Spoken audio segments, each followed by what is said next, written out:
नमस्कार दोस्तों। आज का जो वीडियो लेके आया हूँ मैं, सब डिवीज़न ऑफ जर्नल।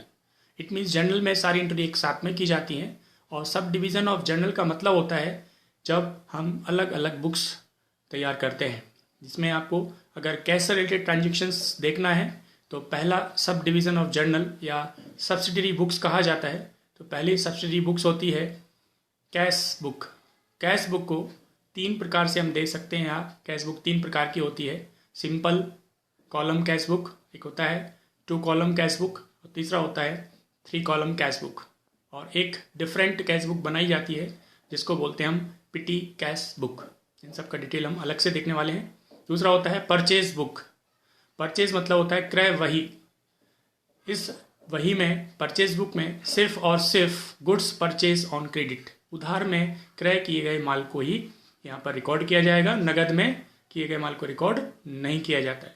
जब भी हम उधार में परचेज करते हैं और अगर कोई ट्रेड डिस्काउंट दिया है तो उसको माइनस करके दिखाया जाएगा। तीसरा होता है purchase return books. Purchase return books क्रय वापसी वही। जो परचेज आपने किया है, सपोज आपके ऑर्डर के हिसाब से नहीं आया है, हो सकता है डिफेक्टिव हो, किसी भी प्रकार से अगर आप गुड्स सही नहीं पाते हैं तो जिस गुड्स को आपने उधार में खरीदा था और अगर उसको आप वापस कर देते हैं तो वो कहलाता है परचेज रिटर्न बुक्स में उसकी एंट्री होगी। अगला होता है sales book, goods sold on credit.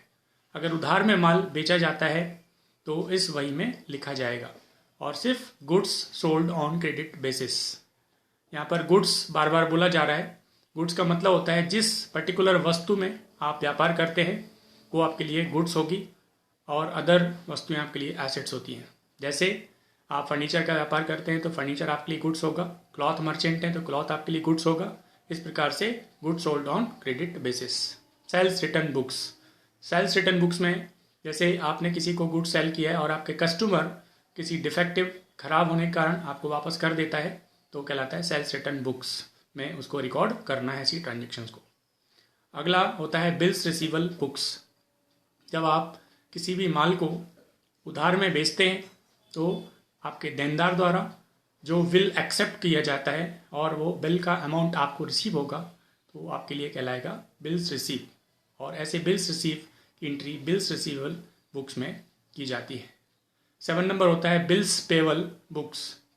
जब आप कोई भी माल उधार में खरीदते हैं और किसी के द्वारा बिल आपके पास भेजा जाता है और उसको आप पेमेंट करने के लिए तैयार हो जाते हैं, एक्सेप्ट कर लेते हैं, तो एक्सेप्टेबल बाय ट्रेडर, व्यापारी के द्वारा। इस प्रकार से हम देखते हैं कि जो 7 बुक्स में नहीं लिखा जाता है, जो 8वीं बुक्स होती है जर्नल प्रॉपर, वो इसमें हम रिकॉर्ड करते हैं। जैसे opening entries, closing entries, rectifying entries, adjustment entries, share and debentures को इशू करके उसकी एंट्रीज और स्पेशल एंट्रीज, बैड डेब्ट्स या डिस्काउंट वगैरह की एंट्रीज जो होती है वो यहाँ पर हम कर सकते हैं। इस प्रकार से हमने आज देखा कि सब डिवीज़न ऑफ जर्नल, जिसको हम सब्सिडियरी बुक्स भी बोलते हैं, सहायक वही। तो इस प्रकार से हम अलग अलग फॉर्मेट में इनको देखेंगे अगले वीडियोस में, आने वाले वीडियोस में।